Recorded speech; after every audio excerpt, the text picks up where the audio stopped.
Versículo 12, y gimiendo en su espíritu dijo, ¿por qué pide señal esta generación? De cierto os digo que no se dará señal a esta generación. El Señor no puede dar señal a personas de corazón duro.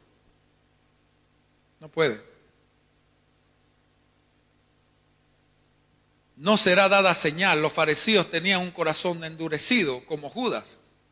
Y ellos eran conocedores de los milagros y las señales ya mostradas con anterioridad. Pero no querían ver, no querían oír, no querían recordar, no querían comprender de nada. No querían entregar su corazón a una transformación por el Señor. De alguna manera había hasta intereses personales. Estaban temerosos de que les quite el poder terrenal que ellos tenían como gobernantes de la nación.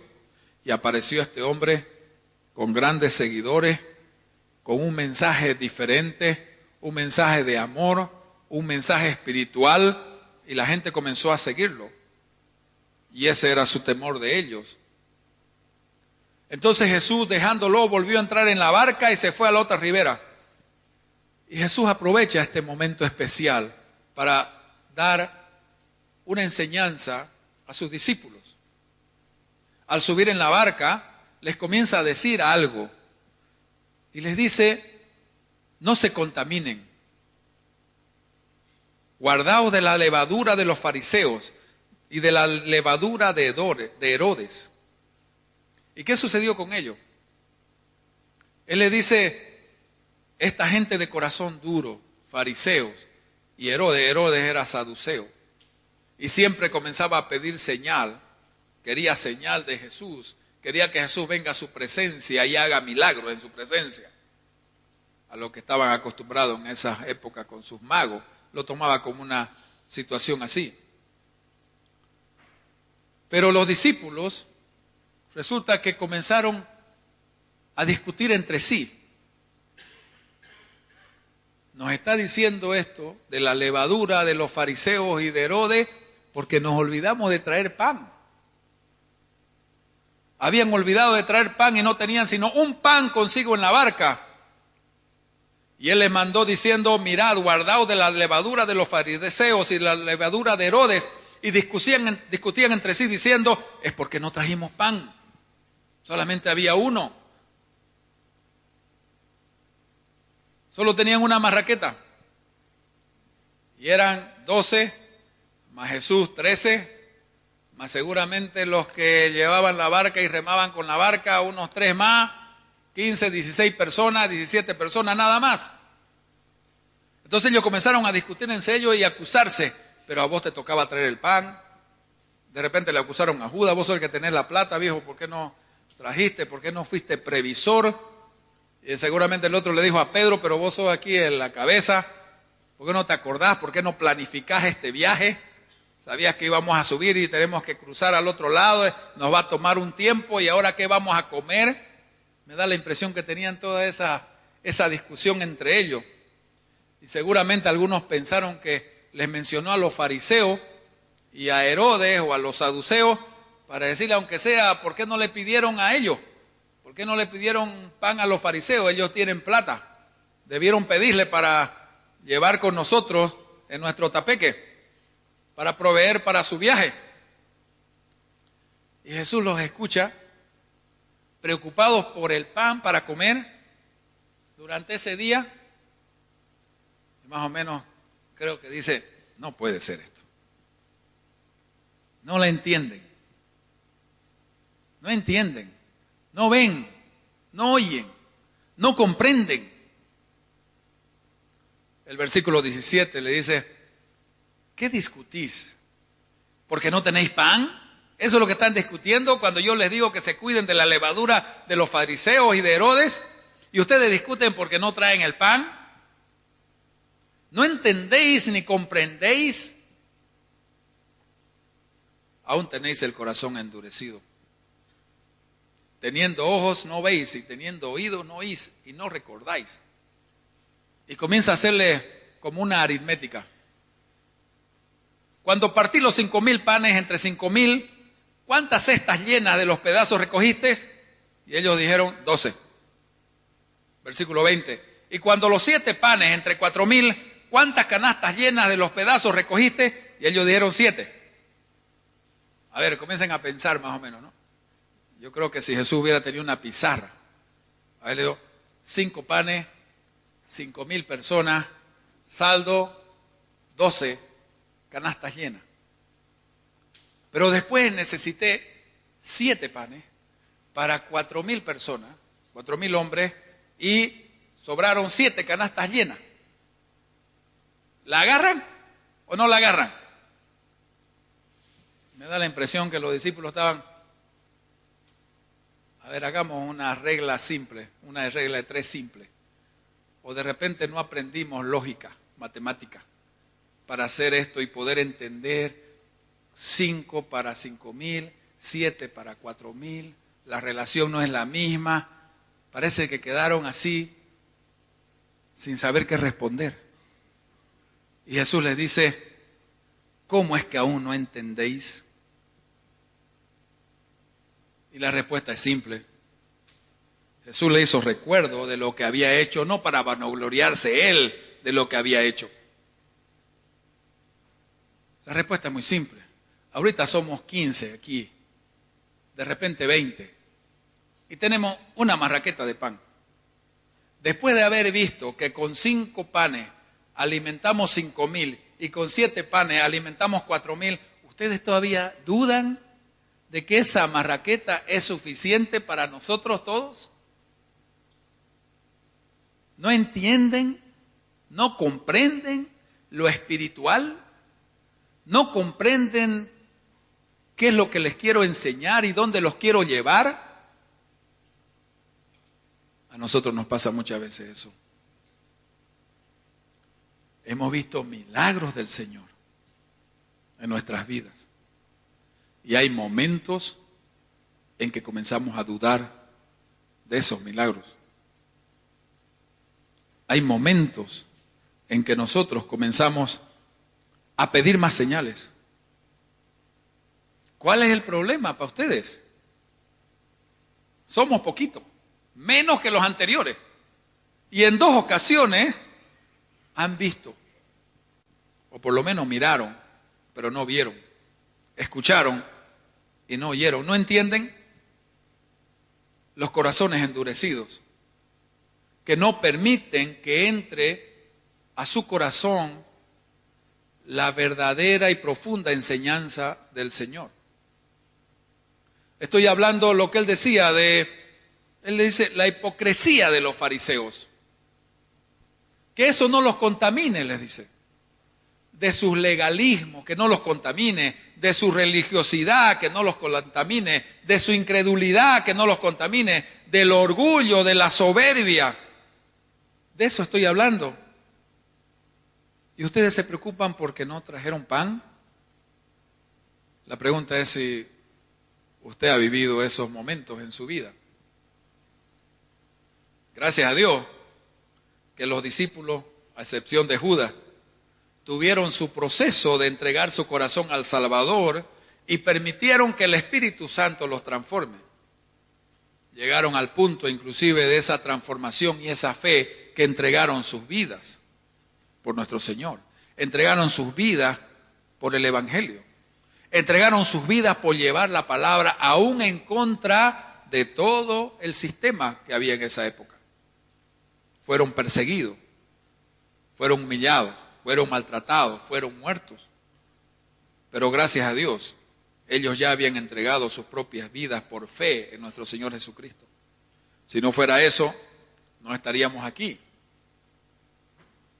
Pero muchos de nosotros estamos en ese proceso de transformación de un corazón duro a un corazón blando. Debemos permitir que el Señor pueda trabajar en nosotros para hacer un corazón permeable a la palabra, un corazón permeable al amor de Dios, para no sentirnos solos nunca, para no sentirnos abandonados, para creer verdaderamente eso que dice la palabra: nunca te dejaré, nunca te abandonaré. Pero para eso debemos tener un corazón blando, un corazón moldeable. Ellos pasaron un proceso, no sé cuánto tiempo, debemos examinar nosotros en qué proceso estamos. Y seguramente, mientras más acortemos ese proceso, nos podemos convertir en un gadareno. Y aquí voy yendo al otro lado del péndulo. El gadareno, cuando lees Marcos 5, del 1 al 20, ves una historia horrorosa. Ves una historia de un hombre totalmente apartado de Dios. Vemos un hombre que su vida no era para nada ejemplo. Vemos un hombre que dormía en los sepulcros. Vemos un hombre que era amarrado y encadenado porque la gente le tenía miedo, era un peligro para las personas. Era un hombre apartado de Dios, poseído por miles de demonios, sin límites. No tenía límites hacia los otros y tampoco límites consigo mismo, digno de nada. Era un hombre que lo habían apartado por su peligrosidad con los otros y consigo mismo. Muchos de nosotros hemos sido esa persona, indigna de nada, alejados completamente de Dios, en grandes pecados, en podredumbre, y de ahí nos ha sacado el Señor. Pero fíjese lo que sucedió con este hombre. Este hombre que no era judío, por lo tanto no había escuchado la palabra del Señor, no sabía que había una ley de Dios, endemoniado, 6,000 demonios tenía en el cuerpo, legión me llamo, dice, y una legión romana en esa época tenía 6,000 soldados. Y este hombre indigno tuvo un solo encuentro con el Salvador, uno. No fue ministrado 3 años, no fue ministrado 6 meses o 1 año, ni entró a un discipulado bíblico ni nada de esas cosas. Solamente tuvo un encuentro con el Señor, con el Salvador. Y él entró en su sofroneo, dice en griego la Biblia, y es su juicio cabal. Y eso significa que después de tanta locura que este hombre manifestó, tenía de ese fruto de ese encuentro con Jesús una mente sana, una mente equilibrada, una mente disciplinada, seria, sobria. Sofroneo significa salvar su mente. Un encuentro con Jesucristo. Un hombre de un corazón durísimo. Por el estado en que él estaba, podés decir que era un corazón durísimo. En un solo encuentro ese corazón es transformado por el Señor. La pregunta es ¿por qué? No necesitó ministración. Un solo encuentro con el Señor verdadero. Esto es lo que yo creo. El hombre fue liberado y entendió quién era Jesús y entregó su corazón. Entregó su corazón y fue lleno del Espíritu. Entregó su corazón y permitió ser tratado por Jesús. No hubo orgullo, no hubo soberbia. Él vio, oyó, recordó y comprendió todo. Todo lo que había hecho Jesús con él, en una sola vez. Al punto que él le dijo, quiero seguirte. Él no pidió más señales. Él no pidió, voy a confirmar estas cosas que han sucedido conmigo. No pidió confirmaciones, no pidió más pruebas. Simplemente creyó y fue transformado. En el último versículo muestra de que su conversión fue tan real y profunda e inmediata que Jesús lo comisionó. Lo comisionó como evangelista, lo comisionó como predicador de la palabra. Eso es lo que dice en San Marcos 5:20. Y se fue y comenzó a publicar en Decápolis cuán grandes cosas había hecho Jesús con él y todos se maravillaban. Fue el primer evangelista, creo. Jesús todavía no nos había comisionado a todos nosotros y a Él lo comisionó en su nación para que Él predicara las maravillas de Jesucristo. Otra historia así también es de la mujer sirofenicia en Marcos 7, del 24 al 30. Ella oyó de Jesús, así dice la palabra. Ella oyó de Jesús, de las maravillas que Jesús había hecho, y ella creyó. Y cuando vio que estaba en su ciudad, se fue y clamó a Él. Esa mujer no era cristiana, no era judía, no sabía la palabra de Dios, era de educación griega, educada en una filosofía politeísta con muchos otros dioses, no sabía de Jehová en absoluto, su estructura mental era una estructura del mundo, pero alguien le dijo y oyó de Jesús, y tras que supo que estaba en su lugar, en su pueblo, ella acudió a Él. Y aunque en la redacción del Evangelio habla de que Jesús pareciera como que la desprecia, porque le dice, ¿por qué le voy a dar perlas a los perrillos? Y eso que hace Él, este es un alimento para el pueblo de Dios, para los judíos, no para ti. En realidad lo que Jesús hace con su actitud es que esa mujer renuncia al orgullo primero, antes de recibir. Y ella se llena de humildad y le dice, ¿sabes qué? Aún los perrillos reciben las migajas de sus amos. Qué grande fe la tuya, le dice. El demonio de tu hija está fuera. La fe de esa mujer en un encuentro con Jesús, porque oyó una vez quién era Jesucristo y ella creyó. Ella de verdad oyó, de verdad vio y de verdad entendió, comprendió quién era Jesús. Sin ser experta en la palabra, griega de formación, creyó y fue transformada ella y su hija. ¿Sabe? El Señor quiere que nosotros tengamos ese corazón blando. Cuando nosotros comenzamos a tropezar todo el tiempo, creo hoy, no creo mañana. Mañana necesito otra señal. De repente no es suficiente lo que el Señor ha hecho conmigo.